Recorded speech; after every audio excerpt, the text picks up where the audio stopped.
পশ্চিমবাংলার রাজনীতিতে একটা বিরাট পরিবর্তন আমরা গত দুদিন ধরে লক্ষ্য করেছি যে প্রথমবারের মতো বিজেপি সরকার গঠন করতে চলেছে। ঠিক আছে, অসুবিধা নাই, মানুষ সমর্থন বিপুল হারে সমর্থন করেছে। কোথাও না কোথাও মানুষ বিভিন্নভাবে অতিষ্ঠ। তৃণমূলের বিভিন্ন পাপ, সেই পাপের ফলে আজকে বিজেপি কিন্তু এককভাবে সংখ্যাগরিষ্ঠতা পেয়েছে, মানুষ বিপুল সমর্থন করেছে, এটা অস্বীকার করার কিছু নাই। এই যে মানে পরিবর্তন, মানে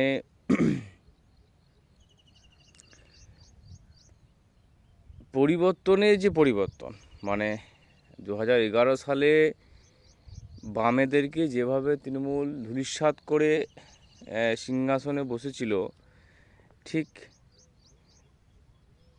15 বছরের মাথায় মানে তৃণমূল ধূলিসাৎ হয়ে গেল। 2024 সাল পর্যন্ত রেজাল্ট খুব একটা খারাপ ছিল না, ঠিকই ছিল। লোকসভাতে ফল ভালোই করেছিল। তো মাত্র 2 বছরের মধ্যে একটা সরকার উল্টে যাচ্ছে। ভোটের পার্সেন্টেজ সবসময় ঠিকই ছিল, মানে 5% ভোট তো বিজেপির কম ছিল, সেইখানে 5% ভোটটা এবারে ওরা 2 বছরে খেটে খুঁটে আর কি বাড়িয়েছে। ঠিক আছে, দরকার ছিল। তৃণমূলের বহুত বহুত ভুল আছে, আমরা নিয়ে চোখে দেখেছি। ঠিক আছে, এখন ঘটনা হচ্ছে যে পরিবর্তন আদৌ কি হলো, না আমরা আবার সেই একই রকম জিনিস দেখতে তো অলরেডি পাচ্ছি, না আবার সেই পরিবর্তনের নামে একটা মানে স্ক্যাম হলো, সেটাই এখন আলোচনার বিষয়। এক শ্রেণীর মানুষ বিজেপিকে বিপুল হারে ভোট দিয়েছে শুধুমাত্র তৃণমূলের যে অপশাসন, দুর্নীতিগ্রস্ত একটা সরকার, যার ব্যাখ্যা আমার দেওয়া দরকার নেই। মানে ঘরে ঘরে পুঙ্খানুপুঙ্খভাবে জাতি ধর্ম নির্বিশেষে সমস্ত মানুষ এটা বুঝতে পারছে যে তৃণমূলের এই পরাজয়টা কেন হয়েছে এবং কী জন্য হয়েছে, এটা এটা এটা বুঝতে পারছে। এটা নিয়ে এই অত মানে ব্যাখ্যা দেওয়ার কিছু নেই। এখন ঘটনা হচ্ছে যে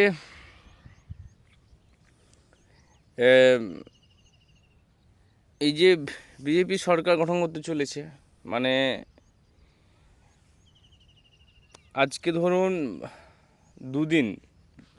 দুদিন জিতা হলো, মানে বিজেপির পশ্চিমবাংলায় পা রাখা দুদিন, সবেমাত্র দুদিন বয়স। তো আমরা তো দফায় দফায় যেভাবে হিংসা দেখতে পাচ্ছি মানে তৃণমূল কর্মীদের ওপর, সে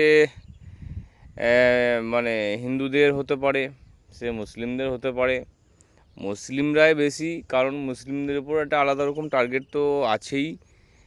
তো সে ঠিক আছে, তো কিন্তু হিংসা হচ্ছে, ঘরবাড়ি ভেঙে দেওয়া হচ্ছে, জ্বালিয়ে দেওয়া হচ্ছে, পুড়িয়ে দেওয়া হচ্ছে, মারধর করা হচ্ছে, দু একটা মার্ডারও হয়েছে। ঠিক আছে, এবার ঘটনা হচ্ছে যে এক শ্রেণীর মানুষ সেটা চাই, মানে তৃণমূল জিতলেও এক শ্রেণীর মানুষ চায় তাদের অন্য যে বিরোধী পার্টি তাদের উপর অত্যাচার হোক। আবার আজকে বিজেপি জিতেছে, সেটাও কিছু কিছু বিজেপি লোক তো চাইবেই যে আমরাও প্রতিশোধ নেব। কিন্তু ঘটনাটা হচ্ছে যে যারা মানে হিংসা দেখতে পারেন না, যারা হিংসা পছন্দ করেন না, এমন কিছু মানুষ আছে যারা সিনেমাতেও মানে হিংসা পছন্দ করে না।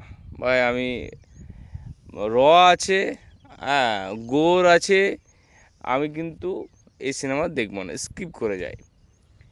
এখন যারা এই সিনেমাতে পর্যন্ত হিংসা দেখতে ভালোবাসেন না, তারা যখন লাইভ জিনিসগুলো দেখবে তাদের একটা অ্যাংজাইটি আর ডিপ্রেশন, অবসাদ কাজ করবে। হিন্দু মুসলিম নির্বিশেষে যারা হিংসা পছন্দ করেন না তাদের কথা বলছি, তাদের জন্য এটা পরিবর্তন নয়, তাদের জন্য জিনিসটা সেই একই, মানুষ বিভিন্নভাবে গিরগিটির মতো রং নিচ্ছে, এইটাই তাদের জন্য কি দুঃখের বিষয় হয়ে দাঁড়াবে। তো আমরা যারা বাংলাকে ভালোবাসি, যারা বাংলার মানে ঐতিহ্য, সম্মান, শিষ্টাচারকে যারা মানে মানে গোটা ভারতবর্ষের সামনে মানে তুলে ধরতে চাই যে আমরা বাঙালিরা কতটা ভালো একটা জাতি, তো সেটা কিন্তু আমরা করতে পারছি না, বারবার ব্যর্থ হচ্ছি। এর কারণ কি হতে পারে সেটা অত বড় এখন আমি মানে বিজ্ঞ হতে পারিনি। এর কারণ কি হতে পারে, আমি যেটা আমার যেটা সাধারণ নলেজ, সাধারণভাবে যেটা দেখছি সেটাই আমি আপনাদের সঙ্গে আলোচনা করতে পারি যে কি হলো, মানে সত্যি কি পরিবর্তন হলো না পরিবর্তনের নামে স্ক্যাম হলো, এটা বুঝতে পারা যাচ্ছে না। 1 নম্বর। 2 নম্বর হচ্ছে যে এবার বিজেপিকে তো সরকার চালাতে হবে, এবং বিরোধীরা কিভাবে এবার এদের বিরোধী করবে সেটা নিয়ে এখন একটুকু আপনাদের সামনে প্রশ্ন কিছু রাখছি যে কংগ্রেস বা লেফট এরা কি আবার তৃণমূলের সঙ্গে জোট করবে না আবার আলাদাভাবে লড়বে, তৃণমূলই বা কী করবে, তৃণমূলের যে বাকি এমএলএ এমপিগুলো আছে আদৌ কি তৃণমূলে থাকবে না বিজেপি জয়েন করবে, অনেক ধরনের প্রশ্ন। কিন্তু আমার যেটা ব্যক্তিগত মতামত, যে দেখুন তৃণমূল দীর্ঘদিন ধরে মুসলিম তোষণ করেছে, যার ফল পশ্চিমবঙ্গবাসী খুব একটা ভালো পায়নি। মুসলিমরা মানে কি বলবো, এত অ্যাক্টিভভাবে টিএমসি করেছে, যার ফল হাড়ে হাড়ে আজকে বুঝছে। আজকে তাদের উপর অত্যাচার মানে বিপুল ব্যাপকভাবে হচ্ছে, কিন্তু আজকে ওই তৃণমূলের এমএলএ বা এমপিগুলো কিছু করতে পারছে না, আর পারবেও না। বুঝুক, আমাদের মুসলিম সম্প্রদায়ের ভাইরাও বুঝুক, আমিও একজন মুসলিমই ছেলে, তবুও বলছি বুঝুক। তুমি ভাই একটা হিন্দু এমএলএকে জেতানোর জন্য, একটা হিন্দু এমপিকে জেতানোর জন্য আর একটা হিন্দু ভাইয়ের সঙ্গে ঝামেলা করেছো, মারামারি করেছো, বুঝো কী পেয়েছো? কিছুই পাওনি, লবণাঙ্ক ঘুগনি মুড়ি বিরিয়ানি, 1 প্লেট বিরিয়ানি 1 প্লেট ঘুগনি মুড়ি, ঠিক আছে ভালো কথা।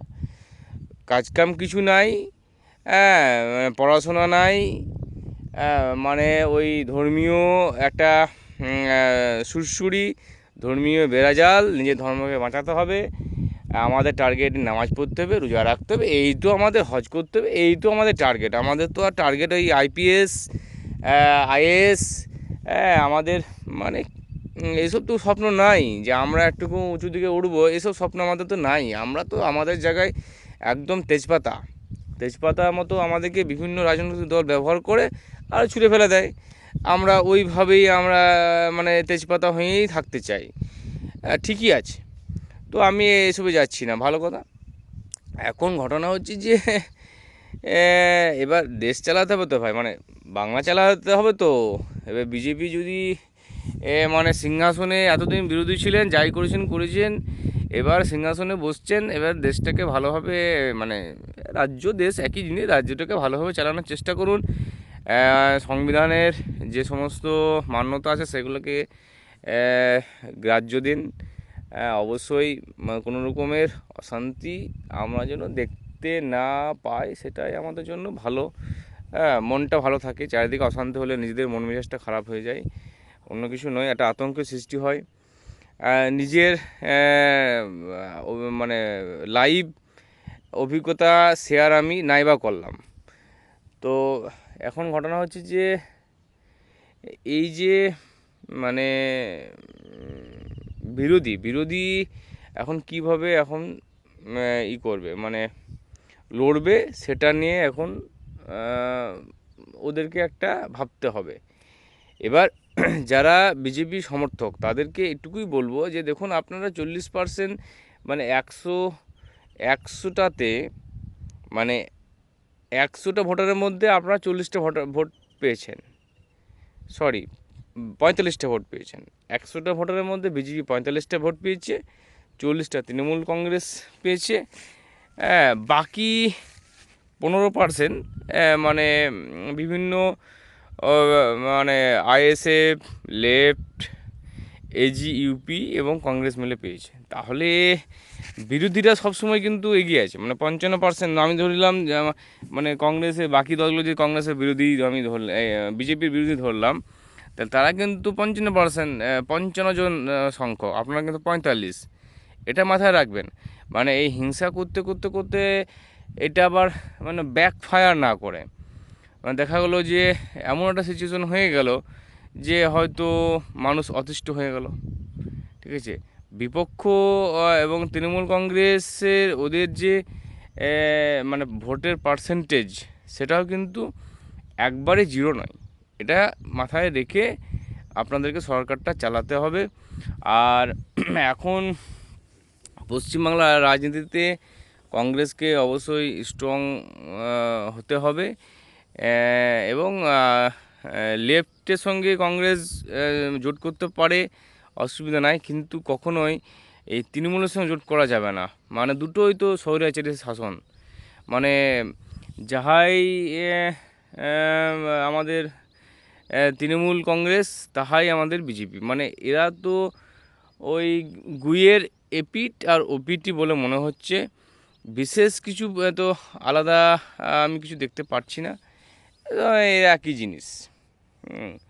তো ব্যাপার হচ্ছে যে এই যে ডিক্টেটর, মানে একনায়কতন্ত্র, এটাকে আমাদেরকে আগামী দিনে গুড়িয়ে ফেলার চেষ্টা রাখতে হবে। ধর্মনিরপেক্ষ একটা দল পশ্চিমবাংলাতে রাজ করুক, এটাই আমি চাইবো। যারা মানে ধর্মীয় রাজনীতি করে না, তৃণমূল তো ব্যাপকভাবে মুসলিম তোষণ নিয়ে রাজনীতি করেছে, আর হিন্দু তো আর এই বিজেপি তো হিন্দু তোষণ রাজনীতি করছেই। মানে ঠিক তৃণমূল যেভাবে মুসলিমদের আজকে ক্ষতি করে বেরিয়ে গেল, চলে গেল, ঠিক ততটাই ক্ষতি বিজেপি হিন্দুদেরও করছে। এবং আমরা তো ফল, মানে মুসলিমরা তো ফল এই পাচ্ছে। আর এইখান থেকে যদি আমাদের হিন্দু ভাইরা শিক্ষা না নিতে পারে, তাহলে আগামী দিনে ওরাও পস্তাবে যে আমরা মানে এই মুহূর্তে শিক্ষা, স্বাস্থ্য, চাকরি বাকরি, ব্যবসা বাণিজ্য নিয়ে ভাববো, না মুসলিমদের উপর অত্যাচারটাই আমাদের প্রধান কাজ, সেটা নিয়ে একটুকু ভাবুক। তাহলে আশা করছি নিজেদের অবস্থানটা ক্লিয়ার হবে।